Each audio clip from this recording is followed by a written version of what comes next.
पश्चिम बंगालमध्ये कोलकाता येथे महिला डॉक्टरवर झालेल्या अत्याचार प्रकरणी अमरावतीत जिल्हाधिकारी कार्यालयावर निषेधपर आंदोलन डॉक्टर्स, नर्सेस तसेच इतर संघटनांच्या वतीने करण्यात आले. शुक्रवारी 16 ऑगस्ट रोजी दुपारी 2 वाजता अमरावती जिल्हाधिकारी यांना निवेदन देऊन दोषींवर कडक कारवाई करण्याची मागणीही करण्यात आली.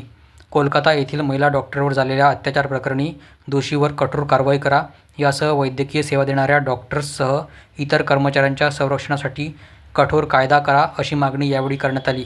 आंदोलनात यावेळी Gode medical college, Indian medical असोसिएशनसह रोटरी क्लब, फार्मसी संघटना, रक्तदान समिती, केमिस्ट, ड्रगिस्ट संघटना आदी वैद्यकीय क्षेत्राशी निगडीत सर्व संघटना सहभागी होत्या.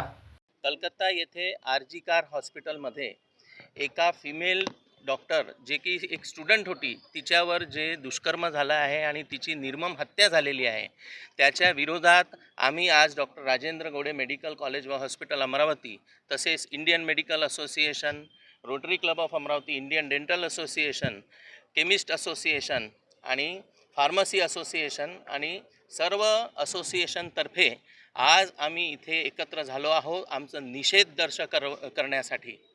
मित्रहो, आता खूप झालं. नाव आम्ही सर्वजण म्हणत आहोत, स्टॉप इट नाव. आता खूप झालं, स्टॉप इट नाव. हा आमचा लाल निशाण, हा तुमच्या सगळ्यांसाठी, असे दुष्कर्म करण्यासाठी आणि डॉक्टरांना आणि पॅरामेडिकल स्टाफला मारहाण करणाऱ्यांसाठी हा एक सांकेतिक निषेध आहे की आता बस करा. कारण की समजा आम्ही आमच्या याच्यावर घेतलं, आम्हाला समजा प्रॉब्लेम झाले तर, आणि विचार करा आम्ही दिवस रात्र जे सेवा देत आहोत, त्यांनी समजा सेवा देणं बंद केलं आणि भीतीपोटी तुम्हाला सर्व्हिसेस देणं बंद केलं तर आपलं सर्वांचं काय होणार.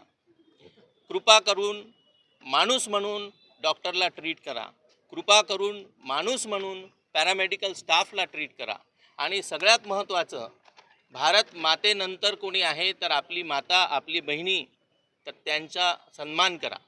हे बोलून मी परत एकदा तुम्हाला विनंती करतो की कृपा करून आता मारहाण बंद करा. धन्यवाद. आम्ही या सगळ्या संघटनांतर्फे जिल्हाधिकारी साहेबांतर्फे एक निवेदन त्यांना दिलेलं आहे, जे JP नड्डा साहेबांना आम्ही पोहोचवण्याचा प्रयत्न करत आहोत की we want justice for the victim of Calcutta rape case.